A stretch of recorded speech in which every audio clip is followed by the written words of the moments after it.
Hey guys, I'd like to first start off by saying this is the second time I've making this video, because the first time I was going through my memory card because I meant to delete things before I pulled it out of my computer and I didn't, and I thought the video that this originally was something else, so I deleted it, and then I went to edit it on the plane and it wasn't there. A+ for Kelsey. Take 2. Today's video is going to be a little more serious. Nothing bad, nothing to be worried about, you know, and if you know me, you already know about this, or if you follow me on Instagram or Twitter or have me on Facebook or you read my blog at all. Pretty much if you have me on any social media or know me at all in person, you will probably know about everything I'm about to say. But one of the reasons I wanted to make this YouTube channel was because I wanted to, there's a lot of different reasons. I want to make a lot of different types of videos. I don't really want to just be one type of channel, and I realize people might not like that or will find it weird, and I don't particularly care. But one of the reasons was because I have cystic fibrosis, which is a chronic lung disease, and I kind of wanted to talk about it more because, like, I've been talking about it a lot on my blog lately, but it's different speaking about it than writing about it. So I just thought, why not? You know, to start off, cystic fibrosis, we call it CF for short if you don't know what it is a genetic disease that causes your kind of genes and cells to create too much salt, which causes like your lungs and pancreas to fill and clog with mucus. What that means is the percentage in which it works has just slowly gone down ever since I was born. I was diagnosed at 10 months old. When I graduated high school, I was in like mid to upper 60s%, and now after being in college for a few years and stuff, I'm at 47%. That's my baseline, which is like my absolute 100%.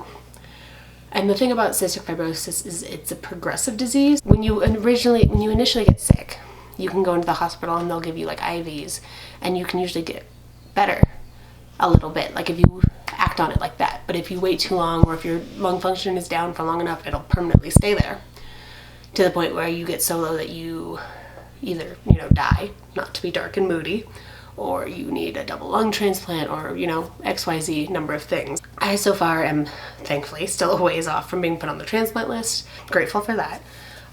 One really frustrating thing about cystic fibrosis is because it's a chronic disease, it's considered an invisible disease, because like if you look at me, I don't look like I have cystic fibrosis. The only reason you could tell I was sick at all is either if you see me parking in a disabled parking spot, because I have a disabled parking pass, and most people, you know, glare at me and are like, why do you have that, blah blah blah, or if I'm wearing like a low-cut shirt, because I recently had a port placed and it's still healing, but after it heals it will just be a bump under my skin, because that's how I'll get IVs delivered into my chest cavity, because I've had so many different PICC lines, which is a tube that goes from like right here in your arm into your chest cavity, that my arms are shot. My veins, like, they can't really even draw blood out of me at this point. It can be really frustrating having any kind of invisible disease, not even cystic fibrosis, but like fibromyalgia, chronic pain, diabetes. Those are all and more considered invisible diseases.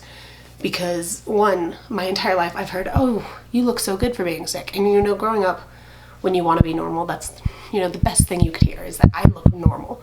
I don't look sick. I don't look like I have this terminal lung disease, you know, and that's amazing. But as I got older, I realized, one, there was nothing to be ashamed about. It's something I was born with. It took me until I was about 19 to realize I was even technically disabled, because I never felt disabled. I was always like, there are people that have it worse, you know, and it was just like, it felt wrong to complain about, even though I'm literally getting out of breath talking to you.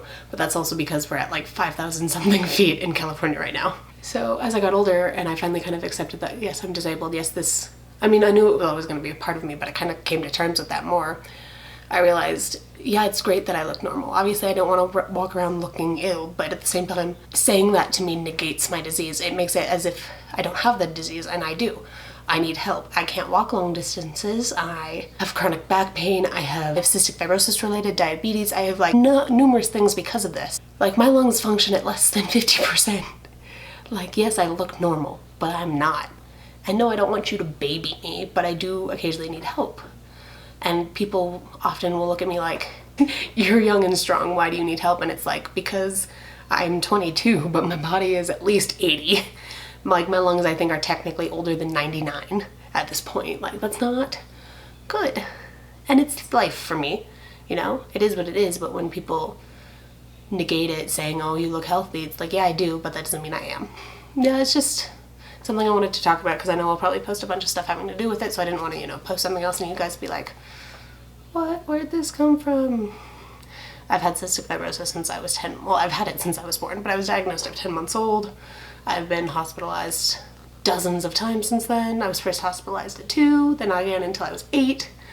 I mean, I was homeschooled from 5th grade until I graduated high school for a reason, and part of that was because I could miss 2 weeks of school and not fall behind. Also, I want to make more videos about this, but at the moment I'm not really sure exactly what parts of it to talk about, so if you ever have any questions, please, please, please, I would love to answer them.